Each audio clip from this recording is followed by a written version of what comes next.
Hi കൂട്ടുകാരെ, പുതിയൊരു വീഡിയോയിലേക്ക് എല്ലാവർക്കും സ്വാഗതം. അങ്ങനെ ആവണിയാണെങ്കിലോ ഈ ബോൾ പോയതിനെ തുടർന്ന് ആ ഒരു സ്വിമ്മിംഗ് പൂൾ ഇവിടെ കുളമാണ് തോന്നുന്നു കേട്ടോ. ആ കുളത്തിൻ്റെ അരികിലോട്ട് ഇങ്ങനെ പോവാണ് കേട്ടോ.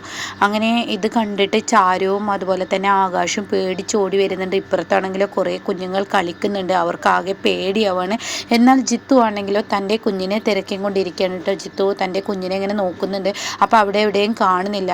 അപ്പോൾ അഭിരാമിയോട് വന്ന് ചോദിക്കുകയാണ്, മോളെ കണ്ടോ, നീ മോൾ ഇവിടെ ഇല്ലല്ലോ എന്ന് പറയണേ. അപ്പോൾ അഭിരാമി ആണെങ്കിലോ ടെൻഷനോട് അഭിരാമി കരയാണ്. ഇതാണ് ഞാൻ നിങ്ങളോട് പറയുന്നത്, നിങ്ങൾ എപ്പോഴും ജോലി തിരക്കുമായി പോകുമ്പോൾ നമ്മുടെ കുഞ്ഞിനെ ഒന്ന് നിങ്ങൾ നോക്കണ്ടേ. നിൻ്റെ അരികിലുണ്ടായിരുന്നതല്ലേ, ഇപ്പോൾ ഞാൻ ഫ്രഷായും പോകുമ്പോഴല്ലേ ഇത് സംഭവിച്ചത്, ഞാൻ കണ്ടിട്ടില്ല എന്നൊക്കെ പറയണിട്ടോ. അങ്ങനെ സംസാരിച്ച് നിൽക്കാതെ നമുക്ക് നോക്കാം എന്ന് പറഞ്ഞിട്ട് അവർ ഒരു സൈഡിലൂടെ അവർ രണ്ടുപേരും നോക്കിക്കൊണ്ടിരിക്കുകയാണ് കേട്ടോ. അപ്പോഴാണ് ഈ പറയുന്ന അഭിരാമി ഇങ്ങനെ ഒരു സംഭവം കാണുന്നത്, കുഞ്ഞുങ്ങളെല്ലാം ഓടിപ്പോകുന്നതും തൻ്റെ കുഞ്ഞു കുളത്തിലോട്ട് വീഴുന്ന ആ ഒരു രംഗവും അഭിരാമി കാണുന്നതിനോടുകൂടി ഈശ്വരാ എൻ്റെ മോള് എന്ന് പറഞ്ഞിട്ട് അഭിരാമി കരയാണ് കേട്ടോ. അപ്പോഴേക്കും ആകാശ് ഒന്നും നോക്കില്ല. ആകാശ് തൻ്റെ ജീവനും കളഞ്ഞും കൊണ്ട് അതിലോട്ട് ചാടാണ്. പിന്നീട് ആകാശ് ആ കുഞ്ഞിനെ രക്ഷിക്കുന്ന ആ ഒരു രംഗമാണ് കേട്ടോ. അപ്പോൾ അതൊക്കെ ഇന്നലെ പറഞ്ഞല്ലോ ഞാൻ. അങ്ങനെ ആകാശ് തൻ്റെ കുഞ്ഞിനെ രക്ഷിച്ച് ചാരു ആണെങ്കിലും കൃത്രിമ ശ്വാസം കൊടുക്കുന്നുണ്ട്. അങ്ങനെ ചാരു ഇത് കൊടുക്കുകയാണ്. അപ്പോൾ ഒത്തിരി ഇഷ്ടപ്പെടുകയാണ് ഈ ആവണിക്ക്, അതായത് ആവണിക്ക് ഇവരെ ഒരുപാട് ഇഷ്ടപ്പെടുകയാണ് കേട്ടോ. അപ്പോൾ നല്ല മോളാണ്, എന്തിനാ മോളെ ഇങ്ങനെ ബോൾ കണ്ടപ്പോൾ, അപ്പോൾ തന്നെ ഞാൻ കളിക്കുന്ന ആ ബോൾ പോകുന്നത് കണ്ടപ്പോൾ എനിക്ക് വല്ലാതെ ഇഷ്ടപ്പെട്ടു. പിന്നെ മാത്രമല്ല അച്ഛനും അമ്മയും എപ്പോഴും വഴക്കാണ്. അപ്പോൾ അതുകൊണ്ട് തന്നെ ഞാൻ എൻ്റെ ബോറടി മാറ്റാൻ പുറത്തോട്ട് ഇറങ്ങിയതാണെന്ന് പറയുമ്പോൾ അത് അഭിരാമിയുടെ ഉള്ളിൽ വലിയൊരു വേദനയാവണം കേട്ടോ. അതുപോലെ തന്നെ ജിത്തു ഓടിയെത്താണ്. അപ്പോൾ ജിത്തുവിന് ഭയങ്കര സങ്കടമാവാണ്.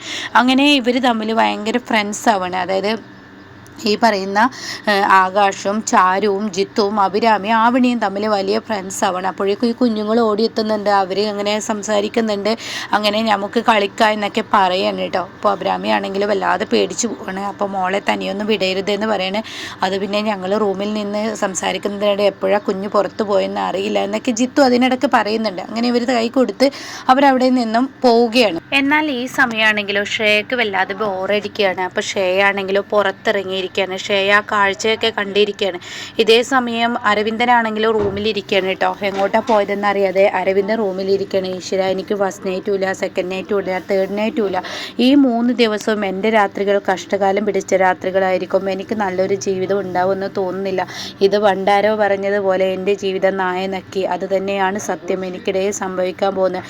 ഇപ്പോൾ എൻ്റെ രാത്രികളൊന്നും നടക്കാതിരുന്നപ്പോൾ ഞാൻ ചിന്തിച്ചത് ഇതിന് കാരണക്കാരൻ ചാരു ആയിരിക്കുമെന്നായിരുന്നു. ചാരു ആകാശം, പക്ഷേ ഇവൾക്ക് എന്നോട് സ്നേഹമില്ലെന്നാ തോന്നുന്നതെന്നൊക്കെ ഇങ്ങനെ അരവിന്ദൻ സ്വയം ഇരുന്ന് ചിന്തിക്കാം.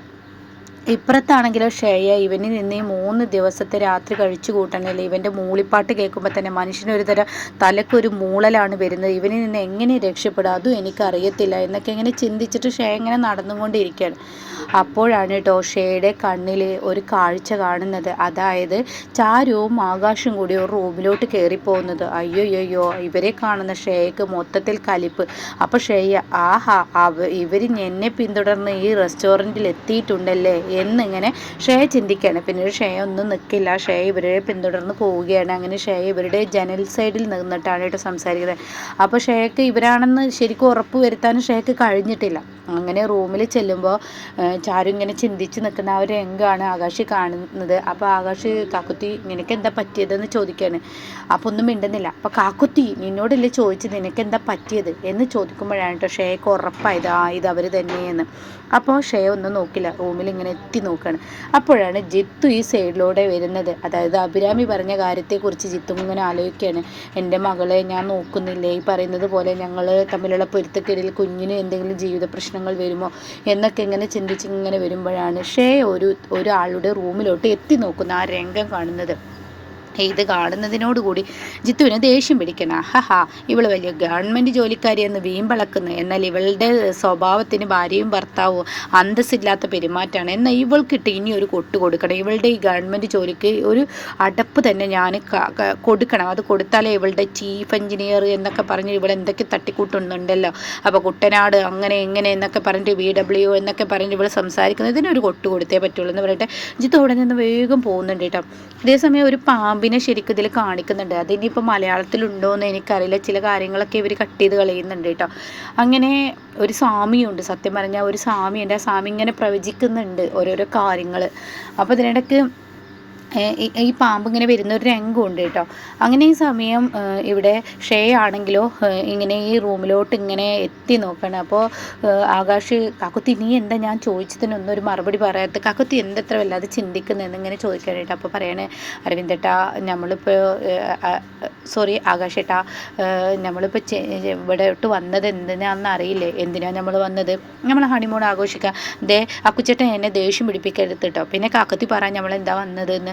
അത് പിന്നെ നമ്മളിവിടെ വന്നതിൻ്റെ ലക്ഷ്യം അരവിന്ദേട്ടൻ്റെ ജീവിതം നല്ല നിലക്കാക്കുക എന്നുള്ളതല്ലേ.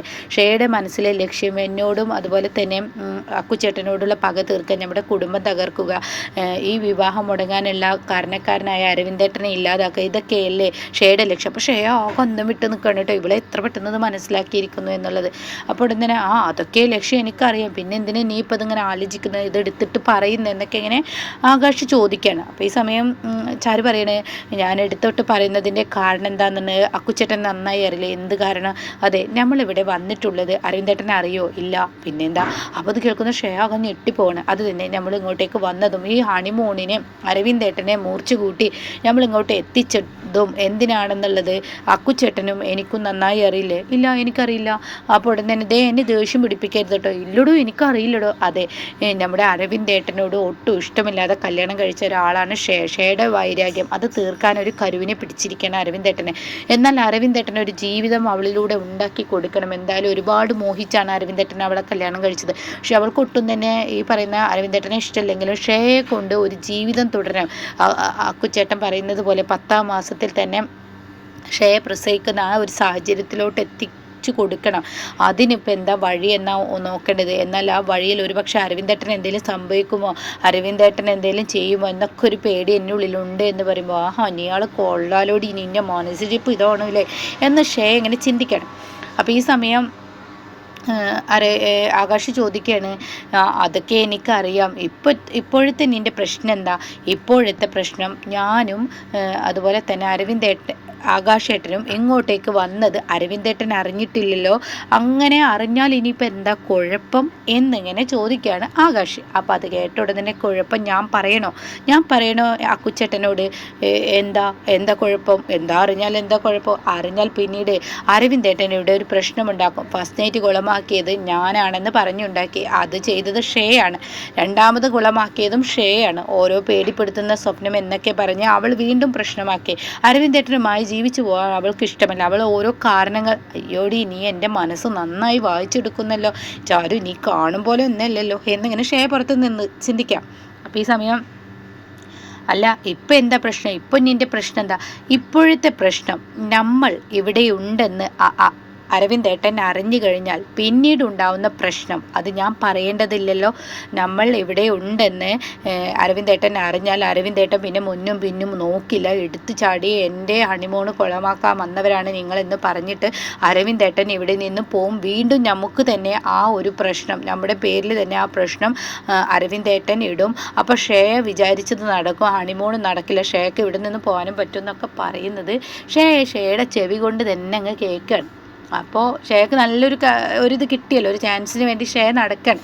ഈ ചാരു പറയുന്നതെല്ലാം കേട്ടിരിക്കുകയാണ് കേട്ടോ. അങ്ങനെ ഈ സമയം ഇപ്പുറത്ത് ജിത്തു ആണെങ്കിലോ മാനേജറെ തിരക്കി പോവാണ്. അപ്പോൾ മാനേജർ ഇങ്ങനെ വരുന്നുണ്ടാവും. അപ്പോൾ അയ്യോ എൻ്റെ മാനേജർ സാർ, നിങ്ങളുടെ റിസോർട്ട് നല്ലൊരു അന്തസ്സുള്ള റിസോർട്ടാണെന്നാണ് ഞാൻ കരുതിയത്. പക്ഷേ ഇത്രയും ചീപ്പ് ഈ റിസോർട്ടിൽ നടക്കുന്നുണ്ടെന്ന് ഞാൻ ഒരിക്കലും കരുതിയില്ല. അത് കേൾക്കുന്ന മാനേജർക്ക് ദേഷ്യം പിടിക്കുകയാണ്. എന്താണ് സാർ നിങ്ങൾ ഈ പറയുന്നത്? എന്ത് വൃത്തികേടാണ് ഈ റിസോർട്ടിൽ നടക്കുന്നത്? ഈ റിസോർട്ട് എന്ന് പറയുന്നത് സത്യസന്ധമായി കൊണ്ടു നടക്കുന്ന ഒരു റിസോർട്ടാണ്. ഈ റിസോർട്ടിൽ എന്ത് നടക്കുന്നുണ്ടെന്നാ അത് മറ്റുള്ളവരുടെ റൂമിലോട്ട് എത്തി നോക്കാനുള്ള ആ ഒരു പെർമിഷനൊക്കെ സാറ് ഈ റൂമിലേക്ക് കൊടുത്തിട്ടുണ്ടോ? അത് കേട്ട ഉടനെ എന്താ നിങ്ങൾ പറയുന്നത്? ഒരാൾക്ക് ഒരാളുടെ റൂമിലോട്ട് പോകാം, അവരുടെ പെർമിഷൻ ഉണ്ടെങ്കിൽ മാത്രമേ പോകാൻ പറ്റത്തുള്ളൂ. അല്ലാതെ ഇവിടെ ആർക്കും ഞങ്ങളുടെ ഇവിടെ പണിയെടുക്കുന്ന സെക്യൂരിറ്റിക്ക് പോലും പോകാൻ കഴിയില്ല എന്ന് പറയും. എന്നിട്ടാണോ സാറേ ഇവിടെ ഇതൊക്കെ നടക്കുന്നത്? ഞാൻ കാണിച്ചു തരാതെ പറഞ്ഞിട്ട് എന്ത് ചെയ്യുന്നു, ജിത്തു ഈ മാനേജറെ വിളിച്ചിട്ട് ഷേയെ ഒളിഞ്ഞു നോക്കുന്ന ആ രംഗം അങ്ങ് കാണിച്ചു കൊടുക്കണം. അയ്യോ, മാനേജർക്ക് അങ്ങ് ദേഷ്യം പിടിക്കുകയാണ്. ഇതോടുകൂടി മാഡം എന്ന് പറഞ്ഞിട്ടുള്ള ആ വിളി അങ്ങ് ചെല്ലുമ്പോൾ ഷേ അയ്യോ ഞാൻ ഒളിഞ്ഞു നോക്കുന്നത് ആ മാനേജർ കണ്ടെന്ന് തോന്നുന്നു എന്ന് പേടിച്ചിട്ട് ഷേ പുറത്തോട്ട് വരാം. അപ്പോൾ ഷേ ഇങ്ങനെ വരുമ്പോൾ ഉടൻ തന്നെ മാനേജർ ചോദിക്കുകയാണ്, നിങ്ങൾ എന്ത് സ്വഭാവക്കാരിയാണ്, നിങ്ങൾ ഒരു ഗവൺമെൻറ് ജോലിക്കാരിയാണ്, ഒരു അന്തസ്സുള്ള ഒരാളാണെന്നാണ് ഞാൻ വിചാരിച്ചത്. അപ്പോൾ ഷേ പറയണ അത് കുട്ടനാട്ടിലെ അങ്ങനെയൊക്കെ പറഞ്ഞ് ഷേ സംസാരിക്കുകയാണ് കേട്ടോ. അപ്പോൾ അതേ വല്ല തന്നെ ഷേ തുടങ്ങുകയാണ്. അപ്പോൾ അത് കേട്ട ഉടൻ തന്നെ അതെ നിങ്ങളത് അവിടെ നിൽക്ക്. അപ്പോൾ ജിത്തു പറയണത് ശരിയാണ്, ഒരു ഗവൺമെൻറ് ജോലിയുണ്ടെന്ന് കരുതി എന്തും ചെയ്യുക, എന്ത് തോന്നിവാസവും ചെയ്യുക, മറ്റുള്ളവരുടെ റൂമിൽ ഇതേ വായിൽ തോന്നിയത് വിളിച്ച് പറയുന്നത്. വായിൽ തോന്നിയതാണോ മാനേജർ സാർ നമ്മൾ കണ്ടത്? ഈ പെണ്ണുപിള്ള അങ്ങോട്ടേക്ക്, അതായത് ഈ മേഡം എന്ന് വിളിക്കാൻ പറ്റത്തില്ല ഇവർ ഒരു ചീഫ് എഞ്ചിനീയർ ആണെന്ന് കരുതിയിട്ട് കുറേ നേരമായി പുലമ്പത്. ഞാൻ ആരാണെന്ന് അറിയോ, ഞാൻ ചീഫ് എഞ്ചിനീയറാണ്, എന്നോട് കളിച്ച് ഇപ്പോൾ ഇവിടെ പോലീസ് എത്തണം. അപ്പോൾ തന്നെ മാനേജർ പറയണേ ശരിയാണ് പോലീസ് വരട്ടെ, നിങ്ങൾ ഈ ചെയ്ത ഇതിന് ഗവൺമെൻറ് ജോലിയൊന്നും ഒരു തടസ്സമല്ല. ഗവൺമെൻറ് ജോലി നിൽക്കുമ്പോൾ അതിൻ്റേതായ ആ ഫീൽഡിൽ എന്താണോ വർക്ക് ചെയ്യുന്നത് അത് ചെയ്യുക, അല്ലാതെ മറ്റുള്ളവരുടെ റൂമിലോട്ട് എത്തി നോക്കുന്ന ഇത്ര നല്ല സ്വഭാവമല്ല. അതുകൊണ്ട് പോലീസ് വരട്ടെ എന്ന് പറയാം കേട്ടോ. ഇതോടുകൂടി ശ്രേയ ആകെപ്പെട്ടു. ഈശ്വര എന്ത് കഷ്ടകാലമാണ്, എൻ്റെ നാവിന് വിലങ്ങിട്ടതുപോലെ ആയല്ലോ, എന്തൊരു കഷ്ടകാലമാണ് എനിക്കിവിടെ സംഭവിക്കുന്നത് എന്നിങ്ങനെ ശ്രേയ പറയാൻ കേട്ടോ. അപ്പോൾ ജിത്തു അവിടെ ഒരു ഉഗ്രം പണി നൽകിയിരിക്കുകയാണ്. അപ്പോൾ ഇതിൻ്റെ ബാക്കി റിവ്യൂ കേൾക്കാൻ താല്പര്യമുള്ളവർ ചാനൽ സബ്സ്ക്രൈബ് ചെയ്തിട്ടാൽ ഞാനിടുന്ന വീഡിയോയുടെ നോട്ടിഫിക്കേഷൻ നിങ്ങൾക്ക് ലഭിക്കും കേട്ടോ.